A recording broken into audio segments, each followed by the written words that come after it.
Megan Hicks of I Run Far, and I'm here with Hayden Hawks. He's the third place finisher at the 2017 The North Face Endurance Challenge 50-mile championships. 2 years, 2 podium places. Yeah, I feel very fortunate to be on the podium again. You know, such a deep field this year, and to finish top 3, I can't complain. So to be totally honest, we had a very long, slow walk over here to do this interview. Yeah. You're kind of beat up at the moment. Yeah, I'm pretty beat up. Way more beat up than I was after CCC, surprisingly. I don't know, I had some cramping issues out there today. You know, I don't know if it was a lack of salt or drinking, or I don't know what it was.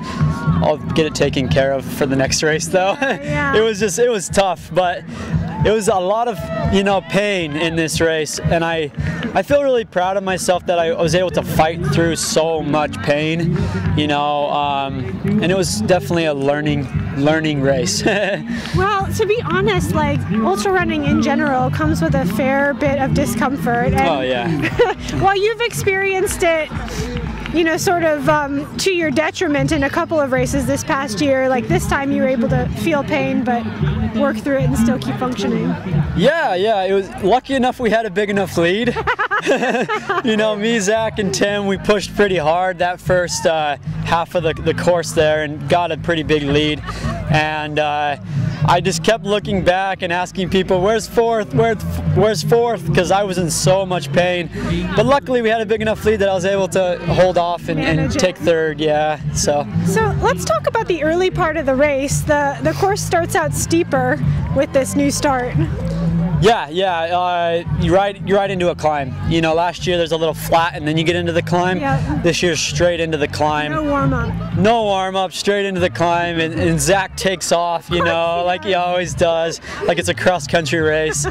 and so yeah, we were just kind of chasing him up the hill and finally got him by the top. Okay. And then he pushed the downhill, and then we had to climb on and catch him on the next hill.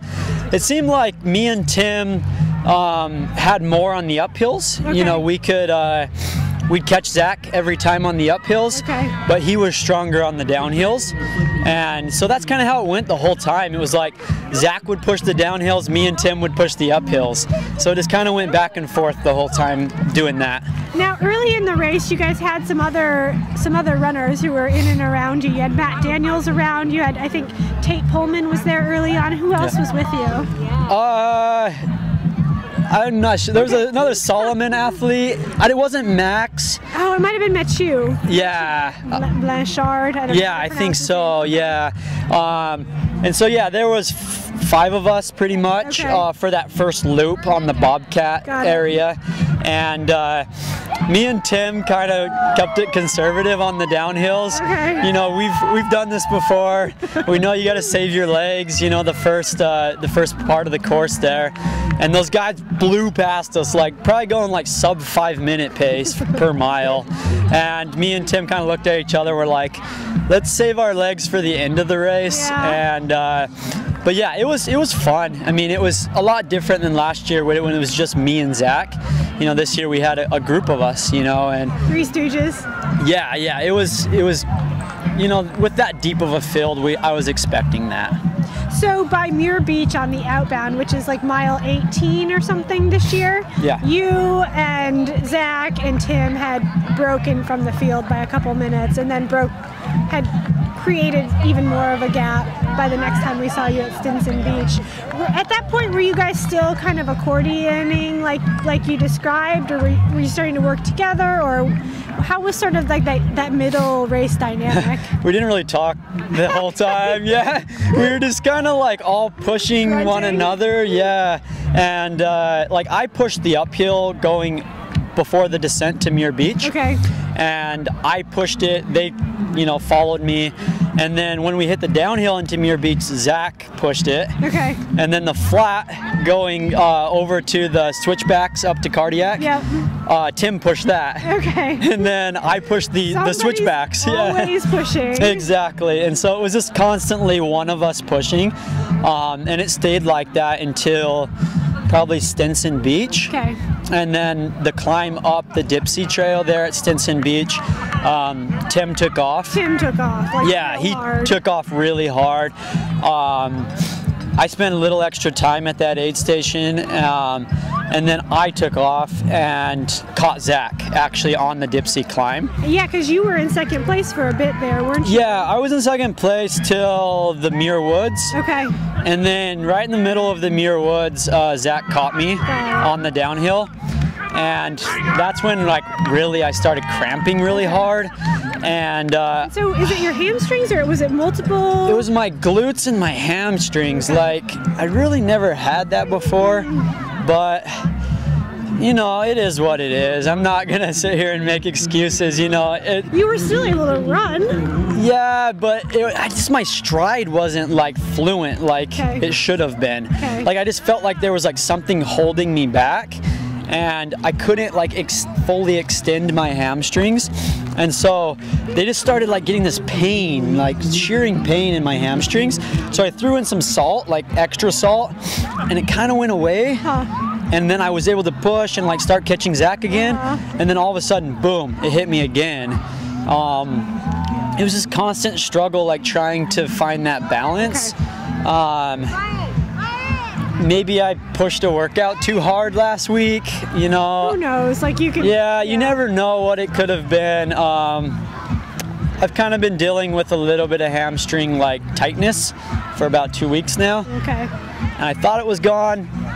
Maybe that's the reason. You never know. I mean, I just want to like say, you know, congrats to Tim and Zach. Like, they just were better than me today, you know, and that's all it is. You know, who cares about the hamstring pain? None of that stuff matters. It's ultra running. You know, it's 50 miles, it's a long ways, and you never know. Yeah, and you never know who's gonna have a good day.